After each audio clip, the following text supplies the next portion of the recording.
네, 예고 드린 대로 가장 관심 많으실 섹터예요. 반도체 sek터에 대한 이런저런 현황에 대한 이야기 나눠보도록 하겠습니다. 김영건 수석연구위원 모셨습니다. 안녕하세요. 네, 안녕하십니까. 네, 안녕하세요. 월요일 아침부터 이렇게 분주하게 준비하셔서 나와주셨어요. 일단 감사하다는 말씀 먼저 드리겠습니다. 자, 이제 뭐 저희가 좀 전에 예고하면서 이야기를 했습니다만 반도체 업종에 대해서는 최근에 저희가 이제 투자하는 관점에서 챙겨볼 만한 것들이 꽤 있는 상황이에요. 그래서 그걸 좀 정리해보는 시간으로 오늘 진행을 해볼까 합니다. 일단은 뭐 대충 주요 기업들의 실적이 다 나온 상황이죠. 이 실적 발표 지나면서 저희가 또 신경을 쓰이는 게 1분기 실적에 대한 전망이 썩들 좋지 않다라는 부분이에요. 일단은 그 내용부터 좀 확인을 하고 넘어갈까요? 네. 그 준비된 자료를 보시면은 네. 이제 대표적으로 반도체 회사 텍사스 인스트루먼트, 그다음에 웨스턴 디지털, 인텔 이렇게 네. 크게 세 개 회사의 실적이 나왔습니다. 네. 물론 삼성전자 실적도 나오긴 했지만 삼성전자는 반도체뿐만은 아니니까요. 그렇죠. 요 대표적인 반도체 기업들의 실적이 1분기 때 역성장하는 걸로 이제 가이던스들을 거의 동일하게 제시를 했습니다. 네. 하지만 이 세 개 업체들 모두 공히 얘기하는 것은 반도체 수요의 이제 레거시라고 불리는 아주 그 구석구석 들어가는 반도체 그런 네. 부분들은 바닥을 좀 형성을 했다라는 부분을 언급을 했고요. 바닥을 확인했다. 네. 네. 그다음에 1분기에 역성장하는 부분에 있어서도 뭔가 구조적인 그 역성장이 아니라 계절적인 요인이 크다. 그렇기 때문에 연중으로 반등할 가능성이 높다라는 부분을 재차 강조를 했습니다. 그래서 우리가 이제 반도체 업황이 주가가 좀 선반영하는 부분이 있기는 하지만 네. 업황 자체만 봤을 때는 앞으로 실적의 역성장 구간이 그렇게 길어지진 않을 것 같다라는 말씀을 드릴 수 있을 것 같습니다. 일단 1분기 전망을 봤을 때 가이던스 좀 전에 보여드린 화면에서 이제 그 빨간색 동그라미 안에 들어있는 수치들을 보시면 다 이제 마이너스가 찍혀 있어요. 그래서 1분기 실적은 역성장하는 구간에 여전히 머물러 있을 것이다라는 부분입니다만 요건 이제 계절적인 영향이 좀 클 것 같다라는 부분이고 실질적인 내용을 봤을 때는 범용 반도체 같은 경우는 바닥을 좀 확인했을 가능성이 높다라는 관점에서 보셔야 할 것 같다. 아주 큰 걱정을 하고 볼 만한 수치는 아니다라는 이야기를 주신 거네요. 한 부분만 첨언을 드리면은 네. 특히 중국에서의 그 개인용 전자기기, 그다음에 중국에서의 전기차 이 두 부분으로 들어가는 반도체 부품이 상대적으로 강세다. 이런 부분들을 좀 확인할 수가 있었습니다. 네. 이런 부분들은 우리가 통상적으로 글로벌 전체로 봤을 때는 나오지 않는 흐름이기 때문에 네. 조금 유의 있게 볼 필요가 있다고 생각을 합니다. 알겠습니다. 그 이제 반도체 관련해서 저희가 이제 투자를 할 때 최근에 가장 관심을 갖고 있는 건 사실 지금 이거 보시는 분들도 아마 궁금해하실 만한 부분일 거예요. 빅테크의 투자와 관련된 AI 관련된 매출에 대한 부분일 텐데 관련해서 이제 연휴 지나는 동안 큰 이슈가 또 있기도 했고요. 물론 뭐 하루 이틀의 이슈는 아닙니다만 시장이 굉장히 또 갑자기 크게 반영했던 이슈였어요. 딥시크 개발 이슈. 그 관련해서 이야기를 좀 풀어볼까 하는데 일단은 앞서 저희 김석환 수석과 이슈 점검에서도 이야기를 나눴습니다만 빅테크들의 캐펙스, 그러니까 자본 지출 규모에 대한 전망을 봤을 때는 크게 걱정할 게 없어 보인다라는 이야기를 했어요. 지난주에 이제 메타 마이크로소프트가 관련된 이야기를 했기 때문에 그거부터 좀 짚고 넘어갈까요? 네. 앞서 김석환 수석님께서 잘 말씀해 주셔가지고 제가 메타와 마이크로소프트의 디테일한 캐펙스 자체를 언급드리진 않을 거고요. 네네네. 앞으로 더 투자할 여력이 있다. 저희가 기존에 제시했던 뷰가 거의 좀 맞아 들어가고 있는 부분이 있거든요. 그 부분이 무엇이냐면 이 글로벌 빅테크들의 이제 캐펙스 추이를 보시면은 작년에 전년도 대비 한 69% 증가를 했습니다. 그러면은 이게 증가율로만 보면은 올해 증가율이 둔화될 수 있다라고 증가율 측면에서만 접근을 할 수가 있는데요. 그래서 전년 대비로 보면 그렇다 보면은 어느 정도 좀 이 그 높이를 닫아놓고 접근할 수밖에 없습니다. 하지만 좀 시점을 바꿔서 관점을 바꿔서 전년 대비 매출액에서 캐펙스를 얼마나 투자할 것인가 일종의 빅테크들의 베팅 성향에 해당하는 내용입니다. 그 2017년부터 19년 사이 보시면은 많게는 60%까지 베팅을 했고요. 40에서 50% 사이에는 충분히 베팅을 했습니다. 이 당시 왜 그러냐면 전통적인 비즈니스 모델에서 애플 같은 경우는 전화기 팔고 아마존 같은 경우는 배달하고 그런 비즈니스 모델에서 이제 클라우드로 바뀌면서 한번 베팅을 세게 했던 것이죠. 그리고 20년부터 23년까지 잘 편히 영업을 하다가 다시 작년부터 AI 시대에 도래를 하기 시작했고 그때부터 전년도 대비 50%에 해당하는 규모를 투자를 했습니다. 네. 그런데 올해는 어떻게 될 것인가? 올해는 현재 컨센서스를 제시한 업체들은 컨센서스, 네. 가이던스를 제시한 업체들은 가이던스, 가이던스가 없는 업체들은 시장의 기대치를 가지고 역산해 봤을 때 직전 분기 때는 저 25년에 위에 있는 숫자가 49%였습니다. 네. 그러면은 과거에 클라우드 시절에는 60%까지 베팅한 여력이 있기 때문에 49%면 충분히 낮고 앞으로 늘어날 여지가 있겠다라는 저희의 의견이었는데 실제로 이번 실적 기간을 겪으면서 이 부분이 올라갔습니다. 네. 당연히 가이던스가 올라갔으니까요. 메타 같은 경우는 작년 대비 올해 50% 이상 투자를 늘릴 예정이고 마이크로소프트도 올해 연중으로 끊었을 때 작년 대비 상당히 높은 폭의 투자 성장이 있기 때문에 투자는 당분간 지속될 수 있다라고 저희는 이렇게 보고 있습니다. 네. 그 지금 이제 속해 있는 구간이 그 지금 보여주신 표에서 AI 에라예요. 그러니까 이제 AI 시대를 맞아서 빅테크 기업들이 뭐 데이터 센터 등을 위한 투자를 굉장히 많이 하고 있고, 그건 조금 더 늘어날 여지도 있어 보인다라는 이야기를 하신 건데, 이게 줄어들 수도 있지 않을까? 그래서 그 투자하는 돈이 향하는 반도체 기업들이 좀 어려울 수도 있지 않을까라는 걱정을 했던 그 트리거가 이제 중국 딥시크에서 나온 R1 때문이었죠. 돈을 좀 덜 들여서 괜찮은 걸 만들어내더라. 그러면 굳이 비싼 칩을 사지 않을 수도 있지 않겠느냐? 라는 생각을 시장이 했던 것 같아요. 그게 이제 엔비디아 주가뿐 아니라 SK하이닉스 주가에도 굉장한 영향을 줬는데, 그에 대한 판단을 어떻게 하고 계신지가 지금 상황에서 굉장히 또 중요할 것 같아요.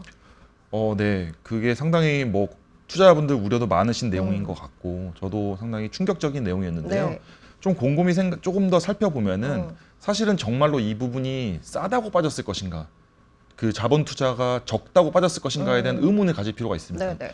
여러분들이 R1에 대해서 이제 접하신 것이 R1의 논문이 올해 1월 26일 날 나왔습니다. 네. 하지만 R1은 V3라는 모델에서 파생된 모델이거든요. 네.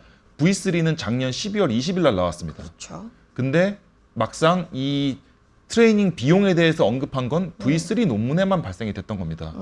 즉 12월 20일에 딥시크 V3에 대한 논문이 나왔을 때는 시장의 반응이 크게 없었습니다. 네. 물론 뭐 스마트 머니들은 조금 좀 움직이실 수는 있죠. 하지만 크게 주가가 움직이진 않았습니다. 하지만 그로부터 한 달 뒤 R1 모델이 공개됐을 때 V3까지 뒤져보면서 가격이 싸구나라는 네. 부분을 인지하고 가격을 내렸다는 것이죠. 네. 즉 R1이라는 부분 자체가 하락의 트리거를 제공한 것은 아니라는 부분입니다. 그래서 제가 봤을 때는 일부 빌미를 제공한 부분이 있으나 네. R1이 싸다고 해서 빠졌다고 하기에는 한 달간의 격차가 있다.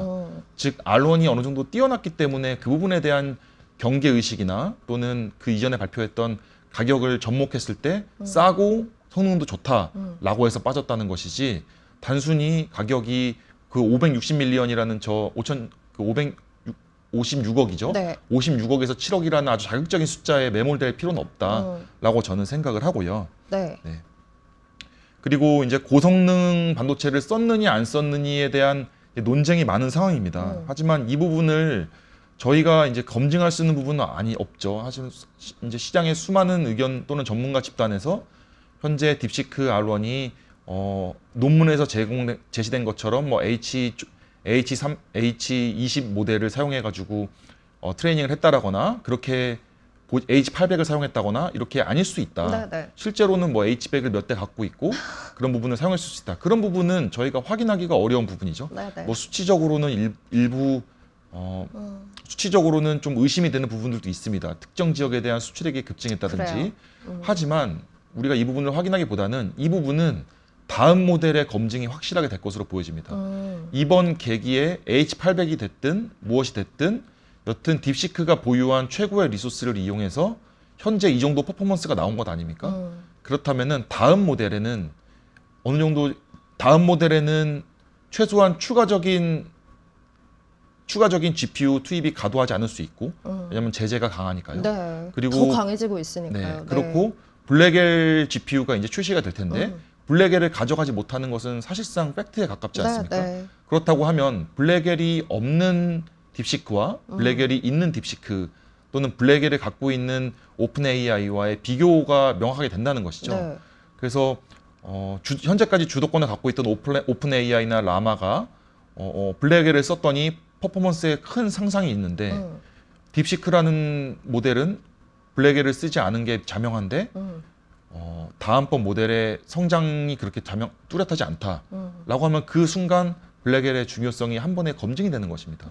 오히려. 네. 그래서 저는 차기 모델이 오히려 차기 모델에 주목을 해서 볼 요인이지 이번에 이제 가격이 싸다는 부분은 조금 자극적으로 회자된 부분이 있다라고 말씀을 드리고 싶습니다.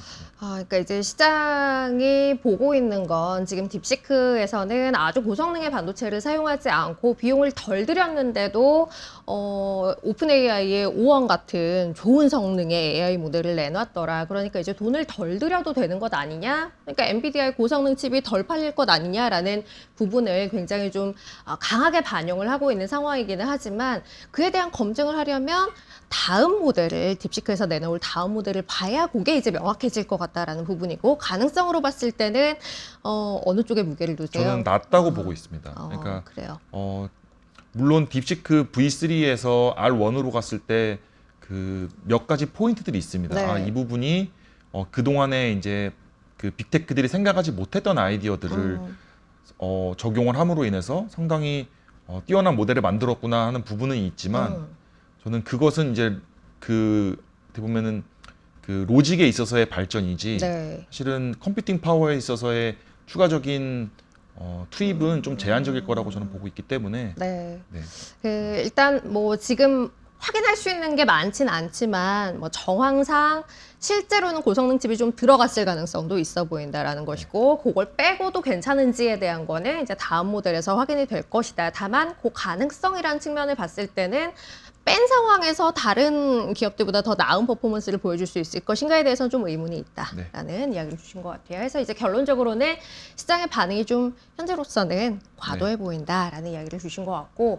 이제 김영관 수석 연구위원께서 지금 커버하고 계시는 기업들이 있는데 연관해서 뭐 엔비디아 그리고 삼성전자, SK하이닉스 뭐 이런 것들 꼽을 수 있을 것 같아요. 보면 삼성전자와 엔비디아의 목표가가 조금 하향이 됐더라고요. 이 부분에 대한 설명도 좀 듣고 싶습니다. 네, 그 삼성전자 같은 경우는 목표 주가를 낮췄습니다. 물론 엔비디아랑 또 낮췄는데 삼성전자 같은 경우는 실적 전망치를 하향 조정을 했습니다. 기존에 생각했던 것보다 이제 1분기의 실적이 좀 상대적으로 안 좋은 것 같고요.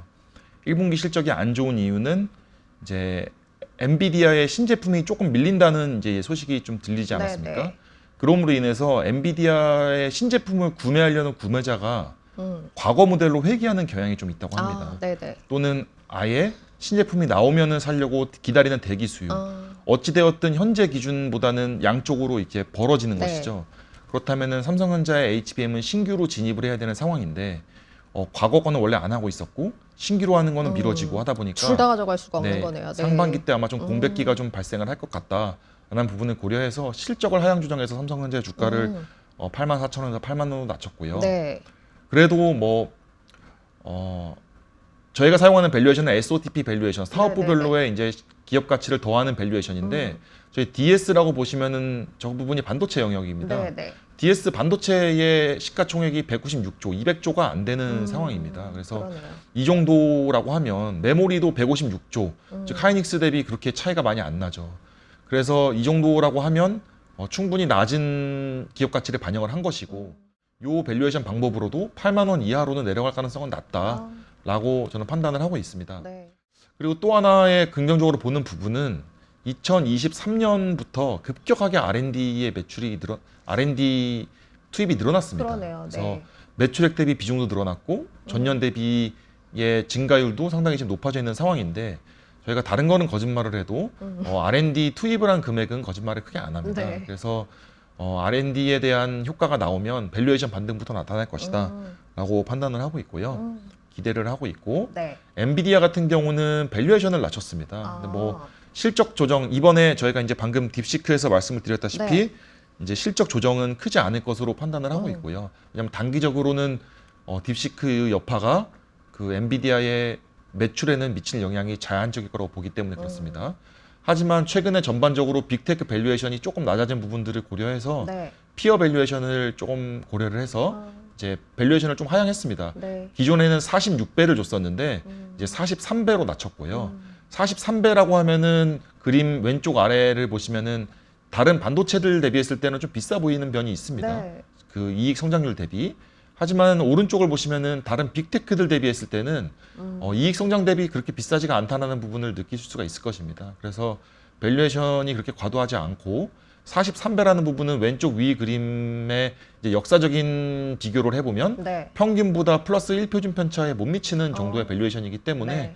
그렇게 무리하지 않다라고 판단을 하고, 그래서 기존에 206달러에서 196달러로 194달러로 좀 하향을 했습니다. 알겠습니다. 일단 삼성전자 같은 경우는 실적에 대한 추정치가 조금 하향된 부분이 있기 때문에 이제 목표 주가를 좀 하향했다라는 부분인 거네요. 다만 이제 하향된 실적은 시간이 좀 지나고 나서는 다시금 복귀될 가능성이 있어 보인다라는 걸 염두에 둔 목표가의 하향이라는 점 다시 한번 이야기 드리고요. 엔비디아 같은 경우는 이제 전반적인 빅테크 내에서의 밸류에이션 하락에 대한 부분을 반영해서 목표가를 살짝 낮춰 잡았다라는 것도 함께 이야기 드리도록 하겠습니다. 일단 반도체 업종 같은 경우는 저희가 최근에 좀 걱정되는 요인들이 많이 보였어요. 다만 이제 뭐 이렇게 하나하나 뜯어봤을 때는 현재 상황에서 뭐 추이로 봤을 때는 크게 걱정할 건 없어 보인다라는 생각이 드는데 제가 느낀 게 맞을까요? 네. 저도 그렇게 기대를 하고 있습니다. 알겠습니다. 또 뭐 중요한 이슈 있을 때마다 이렇게 모시고 이야기 들어보는 시간 가지면 좋을 것 같습니다. 김영관 수석연구위원 함께했습니다. 감사합니다. 감사합니다. 네. 자, 오늘 월요일 아침 데일리 라이브는 여기서 마무리하도록 하죠. 오늘이 절기상 입춘이라고 하는데요. 기온이 입춘답지 않게 뚝 떨어졌어요. 감기 조심하시고 오늘 힘찬 한 주 출발하시길 바라겠습니다. 내일 뵙겠습니다. 고맙습니다.